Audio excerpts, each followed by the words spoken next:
I never thought I'd find myself in a situation like this. It all began on a crisp October night, a night like any other, or so I thought. I was living in a small town nestled between rolling hills and dense forests. It was a place where nothing much ever happened, where everyone knew everyone else, and where the most exciting thing in town was the annual county fair. But that night, the night everything changed, I was restless. I couldn't sleep, so I decided to take a walk through the quiet streets, hoping the brisk air would clear my mind. Little did I know, my peaceful town was about to become the stage for a nightmarish ordeal. As I strolled along the dimly lit streets, I noticed something strange out of the corner of my eye. It was a flicker of color, a flash of red and yellow.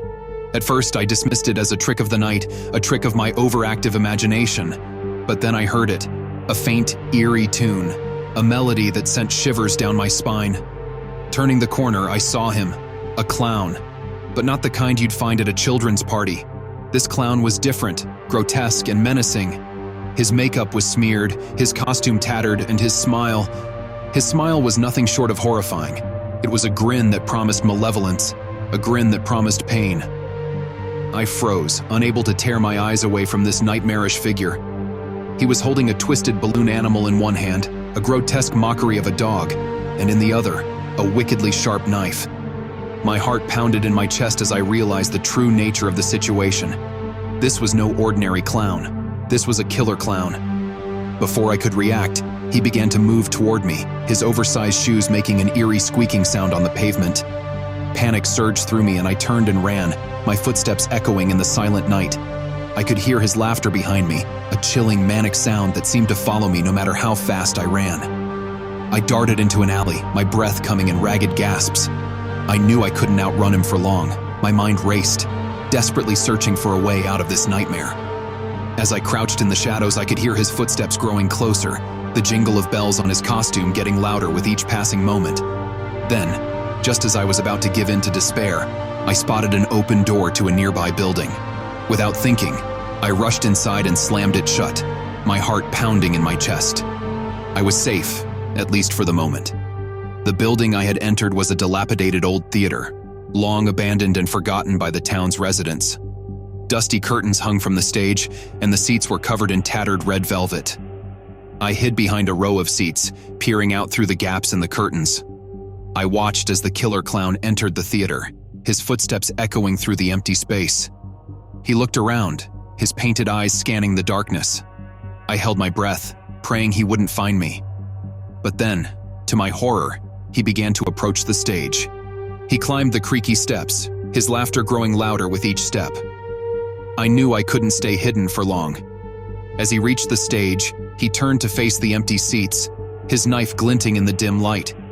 He began to speak, his voice a twisted, sing-song taunt. Come out, wherever you are," he sang, his voice filled with sadistic glee. I knew I had to do something, anything to survive. My eyes fell on a prop, a large wooden plank that had once been part of a set. It was my only weapon, my only chance. I grabbed it and mustered every ounce of courage I had left.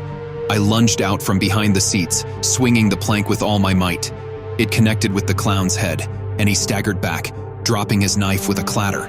He let out a howl of pain, his makeup smearing as blood trickled from his nose. I didn't waste a moment. I grabbed the knife and bolted for the exit, leaving the wounded clown behind. I didn't look back as I raced through the dark streets, my heart pounding in my ears. I thought I had escaped the nightmare, that I had survived the encounter with the killer clown. But the true horror was yet to come.